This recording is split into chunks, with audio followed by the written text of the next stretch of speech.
സാധാരണഗതിയിൽ വിലക്കയറ്റവും തൊഴിലില്ലായ്മയും പോലുള്ള വിഷയങ്ങളാണ് രാജ്യങ്ങളുടെ പൊതുചർച്ചകളെ നിയന്ത്രിക്കുന്നത്. എന്നാൽ ദക്ഷിണ കൊറിയയിൽ ഇപ്പോൾ അത്തരം സാമ്പത്തിക തലവേദനകളെ മറികടന്ന ഒരു അപ്രതീക്ഷിത വിഷയം തന്നെയാണ് സമൂഹ ശ്രദ്ധ പിടിച്ചുപറ്റുന്നത്.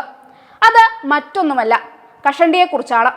മുടികൊഴിച്ചിൽ വെറുമൊരു സൗന്ദര്യ പ്രശ്നമല്ലെന്നും അത് ഒരു വ്യക്തിയുടെ ആത്മവിശ്വാസത്തെയും സാമൂഹിക നിലനിൽപ്പിനെയും നേരിട്ട് ബാധിക്കുന്ന അതിജീവനത്തിന്റെ കാര്യമാണെന്നുമാണ് ദക്ഷിണ കൊറിയൻ പ്രസിഡന്റ് ലീ ജെങ് മ്യൂ പറയുന്നത്. മുടികൊഴിച്ചിലിനുള്ള ചികിത്സകൾ ഇനി മുതൽ ദേശീയ ആരോഗ്യ ഇൻഷുറൻസ് പദ്ധതിയിൽ ഉൾപ്പെടുത്തണമെന്നാണ് അദ്ദേഹത്തിന്റെ പക്ഷം. തലയിൽ മുടിയുണ്ടെങ്കിൽ മാത്രമേ ജീവിതത്തിൽ പിടിച്ചു നിൽക്കാൻ പറ്റൂ എന്ന് വിശ്വസിക്കുന്ന അവിടുത്തെ യുവാക്കളെ കയ്യിലെടുക്കാൻ ഇതിലും നല്ല വഴി വേറെയില്ലല്ലോ. ദക്ഷിണ കൊറിയയിലെ കർക്കശമായ സൗന്ദര്യ സങ്കല്പങ്ങളിൽ കഷണ്ടി ഒരു വലിയ കളങ്കമായാണ് പലരും കാണുന്നത്.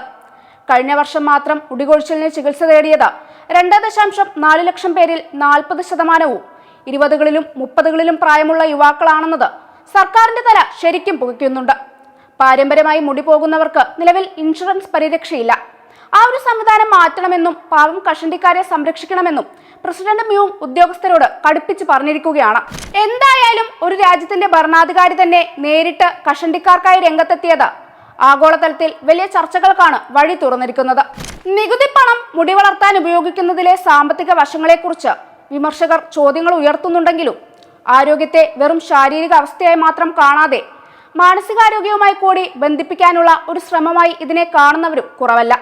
വരും ദിവസങ്ങളിൽ കൊറിയൻ തെരുവുകളിൽ മുടി തഴച്ചു വളരുമോ അതോ ഈ വാഗ്ദാനം വെറും പഴങ്കഥയായി മാറുമോ എന്ന് കണ്ടറിയാം.